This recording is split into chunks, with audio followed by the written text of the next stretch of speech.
Film diawali dengan memperlihatkan seorang tokoh yang bernama Tony. Pagi itu ia sudah memulai paginya seproduktif mungkin dengan berolahraga dan sarapan. Sementara itu sahabatnya Paul masih bergantung pada aplikasi yang dibuatnya yang bernama Nana untuk membangunkannya dan mengingatkannya tentang semua jadwal kegiatannya hari itu. Hari itu adalah hari yang istimewa bagi Tony dan Paul. Mereka berdua adalah sepasang programmer yang sangat berambisi dengan penemuan mereka. Hari itu mereka akan mempresentasikan sebuah aplikasi kepada investor terkenal yang bernama David Zuckerman. Akan tetapi mereka yang datang terlambat harus menunggu antrian lebih dari 500 orang. Sambil menunggu, mereka bertemu dua orang yang mengaku sebagai penganut gaya hidup minimalism. Mereka berdua hidup dengan hanya 100 jenis barang saja dan ide aplikasi mereka adalah perangkat lunak yang akan membantu orang-orang menyingkirkan hal-hal yang tidak perlu dalam hidup mereka. Setelah sekian lama menunggu, Tony dan Paul akhirnya memperkenalkan aplikasi mereka kepada Tim dan Zuckerman yang sedang menonton melalui kamera. Paul mulai mempresentasikan penemuannya yang bernama Nana. Nana adalah sebuah perangkat lunak yang mengenali emosi manusia melalui suara dan akan mempresentasikan suara tersebut ke dalam kepribadian penggunanya. Bagi Paul, semua ponsel tidak harus memiliki suara yang sama. Jadi dia memprogram Nana sehingga penggunanya seolah-olah akan memiliki teman yang sangat memahami penggunanya. Paul juga menunjukkan bagaimana impresifnya Nana dan jika mereka dapat menghubungkan ide tentang Nana ke database Zuckerman, kemungkinannya yang terjadi tidak terbatas. Mereka dapat menawarkan Nana sebagai sarana konseling psikologis bagi mereka yang memiliki kesehatan mental yang buruk. Sayangnya tim Zuckerman tidak terkesan dengan ide tersebut karena hanya dapat membantu orang-orang tanpa adanya keuntungan yang bisa didapat. Bagaimanapun juga semua ini adalah bisnis dan mereka harus mencari keuntungan bagi perusahaan. Tony yang memahaminya mengungkapkan telah menambah beberapa program tambahan tanpa sepengetahuan Paul. Selama uji coba, aplikasi telah melacak rute, selera, dan pengeluaran Paul untuk memahami kepribadiannya. Yang berarti aplikasi ini juga tahu persis apa yang harus dijual kepada Paul dan semua itu berhasil karena Paul tanpa ia sadari telah membeli semua rekomendasi yang disarankan Nana. Paul sangat marah karena dia tidak mengetahui hal itu dan sekarang dia malu karena terlihat seperti seorang candu berbelanja. Akan tetapi ide Tony itu terbayarkan di mana Zuckerman menelpon dan menawarkan 4 juta euro untuk aplikasi tersebut dan berjanji untuk menemui mereka dalam beberapa minggu ke depan. Setelah itu, Paul dan Tony pergi ke bar untuk merayakan keberhasilan mereka dengan staf karyawan lain di perusahaan rintisan mereka. Di tengah perayaan, Tony mencoba untuk berpidato tentang keberhasilan mereka. Akan tetapi, Paul yang masih marah dan dalam keadaan mabuk terus menyela dan menyampaikan fakta memalukan tentang masa kecil Tony. Mereka mulai berdebat dan akhirnya bertaruh di mana mereka akan hidup 100 hari ke depan tanpa barang-barang mereka. Mereka akan mendapatkan kembali 1 barang per hari. Siapapun yang menyerah lebih dulu harus memberikan setengah uang hasil penjualan aplikasi kepada seluruh staf, dan keduanya sepakat pada pertaruhan itu. Banyak minuman yang mereka konsumsi telah membuat mereka pingsan, dan di pagi hari, terlihat mereka tidak mengenakan apa-apa di dalam apartemen kosong mereka. Rekan kerja mereka, yaitu Ronnie dan Betty, datang untuk memberitahu mereka bahwa pertaruhan mereka akan dimulai hari ini, dan Ronnie juga memberikan aturan yang harus mereka jalani 100 hari ke depan. Mereka dapat mengambil 1 barang pada tengah malam. Barang-barang seperti kaos kaki dan sepatu dapat dihitung sebagai 1. Mereka bisa mendapatkan makanan di kantor dan Betty telah membawakan jatah akhir pekan mereka hari itu. Kartu kredit dan uang mereka ada di dalam kotak dan jika salah satu dari mereka menggunakannya, maka akan kalah. Mereka harus menunggu sampai tengah malam untuk berlari menuju apartemen mereka dengan menghadapi cuaca dingin dan tanpa pakaian. Ketika sampai di gudang, Tony memilih kantong tidur dan Paul memilih mantel panjang yang ternyata digunakannya untuk menyembunyikan beberapa barang.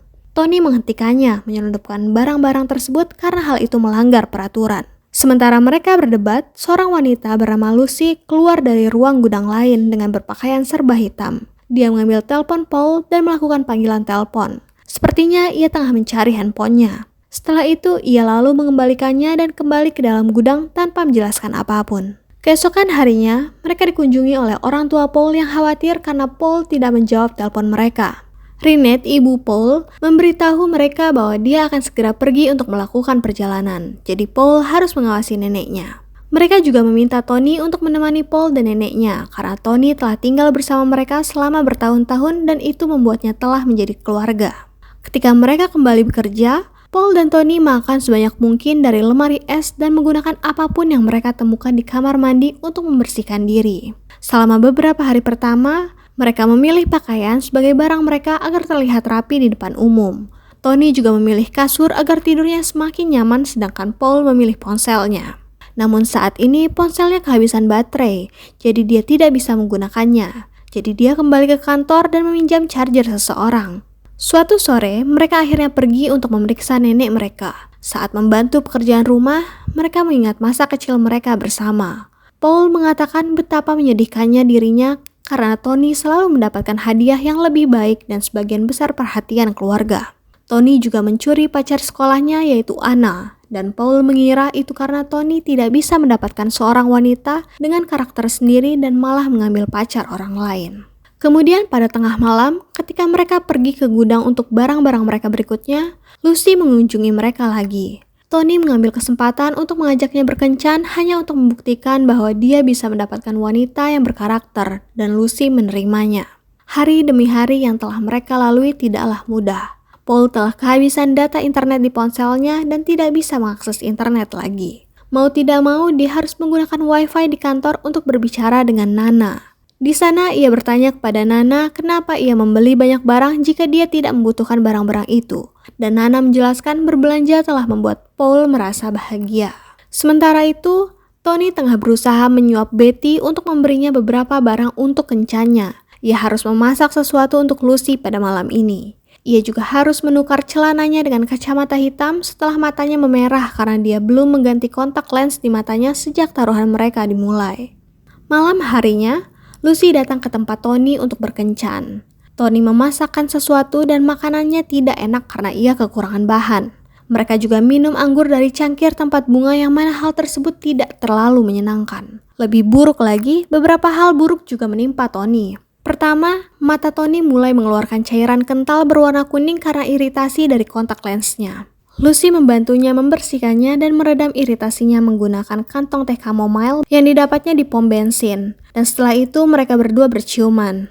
Gangguan berikutnya datang dari Paul yang sedang mengalami krisis eksistensial setelah menyadari bahwa dia tidak bahagia dan itulah sebabnya dia membeli begitu banyak barang. Ketika Lucy pergi ke kamar mandi, Tony mengatakan bahwa ia hampir saja menjalani malam yang nikmat bersama Lucy. Tetapi Paul tiba-tiba datang dan merusaknya. Tony akhirnya menyuruh Paul untuk pergi dan menendangnya keluar. Lucy yang tak sengaja mendengar hal itu memiliki pikiran yang sama dengan Tony dan akhirnya mereka menghabiskan malam bersamanya. Keesokan harinya, Paul mengunjungi neneknya yang bernama Oma. Terlihat ia tengah mencari tasnya dengan semua barang yang dia bawa ketika dia melarikan diri dari kamp pengungsi. Sebuah foto dirinya menunjukkan dia sangat bahagia dan sudah bertahan hidup cukup lama dalam masa perang. Ini membuat Paul menangis karena dia memiliki lebih banyak hal dan kenyamanan daripada neneknya yang cukup menderita selama perang. Namun meskipun begitu, Paul masih belum bisa menemukan arti kebahagiaan. Kemudian di malam hari, Tony mengunjungi Lucy di gudang dan mereka menghabiskan malam bersama lagi.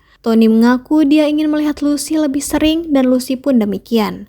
Namun ia mengajukan dua syarat, yaitu pertama, apa yang terjadi di gudang tetap di gudang, dan yang kedua, Tony tidak akan terus mencarinya sepanjang hari. Pagi harinya, pertemuan besar antara Paul, Tony, dan Zuckerman akhirnya terjadi. Zuckerman datang ke kantor mereka untuk membahas kesepakatan yang telah mereka lakukan sebelumnya. Zuckerman siap membeli aplikasi mereka, akan tetapi saat itu Tony punya rencana lain di mana dia berbohong dan mengatakan bahwa saat ini Google juga sedang tertarik dan telah menawarkan 14 juta euro untuk aplikasi mereka. Zuckerman setuju untuk meningkatkan harga dan ia pun akan membayar sebesar 14 juta euro seperti yang ditawarkan oleh Google. Dan setelah itu pun mereka menandatangani perjanjian kerjasama. Setelah pertemuan, Tony merayakan pencapaian mereka. Akan tetapi, Paul sangat marah dengan semua tindakan Tony yang membuat mereka hanya mementingkan uang, sedangkan menurutnya aplikasinya seharusnya dapat membantu semua orang.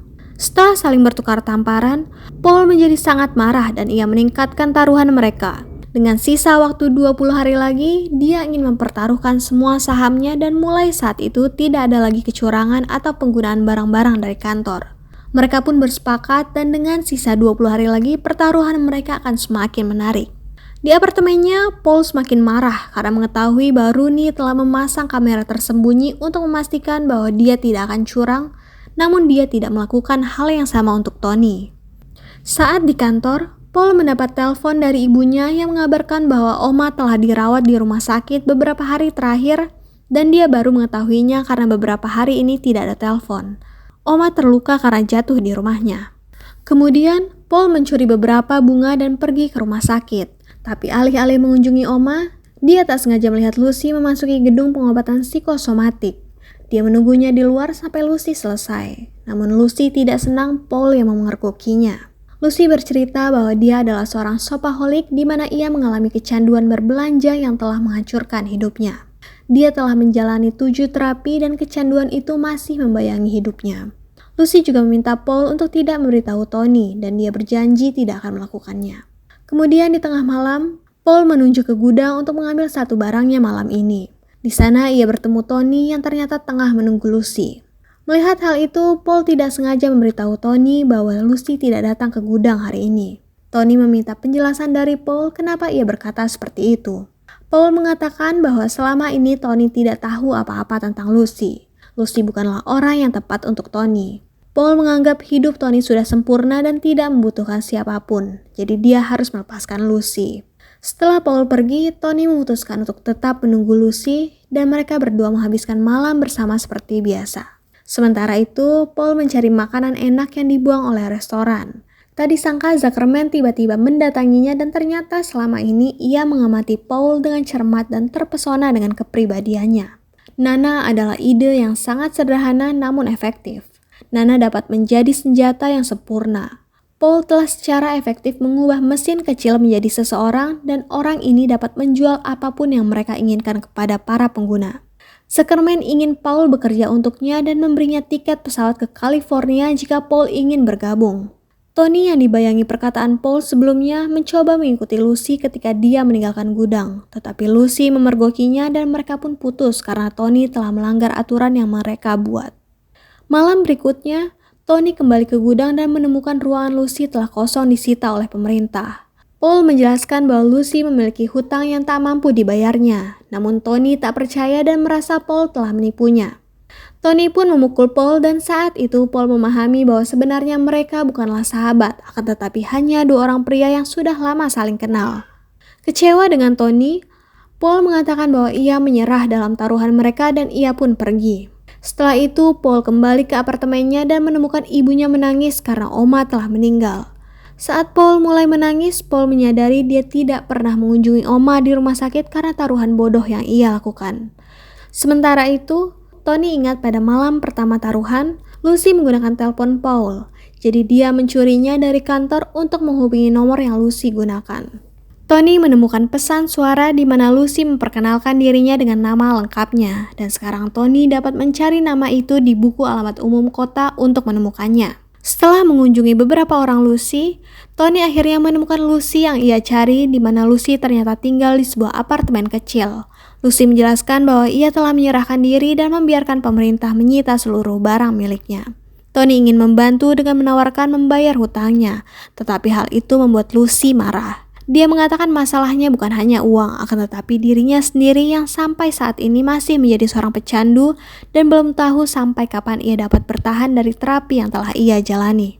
Setelah itu, Tony pulang ke rumah dan berencana untuk meminta maaf pada Paul. Akan tetapi, dia tidak ada di apartemennya. Dan tidak ada seorang pun di kantor yang melihat Paul pada hari itu. Tony memutuskan untuk mengunjungi Rinette, ibu Paul, dan ia baru mengetahui bahwa Oma telah meninggal. Tony terlihat sedih dan sangat terpukul saat mengetahui kematian Oma. Rinette juga memberitahunya bahwa Paul telah pergi ke California. Tidak percaya dengan hal itu, Tony kembali dan memeriksa apartemen Paul, namun ia hanya menemukan ruangan kosong. Bingung dan merasa bersalah karena telah melukai hati sahabatnya, Tony terlihat duduk di tangga sambil memikirkan apa yang harus dilakukan. Tak sengaja ia mendengar salah satu tetangga yang mengeluh tentang mobil Paul yang meninggalkan jejak oli di jalan. Ternyata Paul belum pergi ke California dan dia tengah tinggal di mobilnya di dekat danau. Tony mengikuti jejak oli itu untuk menemukan Paul dan meminta maaf karena ia telah menjadi seorang bajingan. Hal ini tidak cukup untuk Paul. Dia ingin Tony mengakui semua kesalahan yang dia perbuat. Paul yang frustasi dengan sikap Tony mendorongnya ke dalam lumpur dan menuntut permintaan maaf atas Anna. Ia tahu benar bahwa Tony tidak pernah benar-benar menyukai Anna dan hanya menjadikan Anna sebagai tempat untuk menyakiti dirinya. Tony pun mengakui ia cemburu dengan kehidupan Paul yang menurutnya sempurna. Paul memiliki keluarga yang selalu mendukungnya, selalu ada kebersamaan keluarga yang hangat. Sementara Tony selalu sendirian dan tidak merasakan kehangatan itu. Paul mengerti bahwa Tony juga seorang anak yang membutuhkan dukungan dan akhirnya Paul memaafkannya. Setelah itu, Tony mengejutkan Paul dengan sebuah mainan unik yang dia beli pada hari ke-99 dalam taruhan mereka. Mainan itu adalah salah satu kesukaan Oma. Dia membelinya dari sebuah toko yang berarti dia juga kalah dalam taruhan karena dia membeli sesuatu. Keesokan harinya, orang-orang kembali ke kantor dan mereka berdua menjelaskan bahwa mereka berdua telah kalah. Untuk itu, mereka akan membagi semua uang dari penjualan aplikasi secara merata kepada semua orang. Mereka juga menjelaskan bahwa mereka akan menggunakan uang mereka untuk membeli tanah dan memulai hidup baru di mana mereka akan membuat uang menjadi hal yang tidak penting. Namun ucapan mereka terputus ketika semua orang mendapat pemberitahuan di ponsel mereka bahwa Zuckerman telah merilis Nana ke publik tanpa sepengetahuan mereka. Zuckerman telah mencuri aplikasi mereka dan mereka tidak memiliki kekuatan hukum untuk menuntutnya. Akhirnya dengan penuh kekecewaan, semua orang meninggalkan kantor dengan membawa sebanyak mungkin barang yang bisa mereka bawa sebagai kompensasi kerja keras mereka. Setelah itu semua, hanya tinggal Paul dan Tony yang terlihat bahagia karena mereka masih memiliki satu sama lain. Tony juga berharap dia masih memiliki Lucy karena dia benar-benar mencintainya. Mendengar hal itu, Paul berniat untuk membantu. Keesokan harinya, Lucy keluar dari apartemennya dan menemukan berbagai benda-benda yang berjejer seperti sebuah petunjuk di mana dia mencoba mengikutinya. Di ujung petunjuk tersebut, sampailah dia pada Tony yang terlihat tengah berdiri tanpa pakaian di sebuah lapangan. Tony mulai menyampaikan perasaannya dan mengatakan bahwa ia mencintainya dan akan selalu berkomitmen dengan perasaannya itu. Lucy yang menerima Tony kembali langsung memeluknya dan mereka berdua pun berciuman. Beberapa hari kemudian, Paul, Tony, dan Lucy memutuskan untuk pergi mencari hal baru dengan hanya membawa sedikit barang-barang yang dibutuhkan. Paul mengaku dia memiliki rencana untuk merebut kembali apa yang telah dicuri Zuckerman karena Nana baginya adalah aplikasi bagi semua orang. Paul masih memiliki akses tersembunyi untuk masuk ke sistem Nana dan dia akan memberitahu seluruh dunia bahwa Zuckerman telah mengumpulkan data mereka untuk kepentingan pribadi dan memanfaatkannya. Paul berjanji akan membuat Zuckerman tidak dapat menyangkal bahwa ia telah mencuri aplikasi tersebut dan pastinya akan membuat reputasinya ikut hancur. Sekian dan dadah!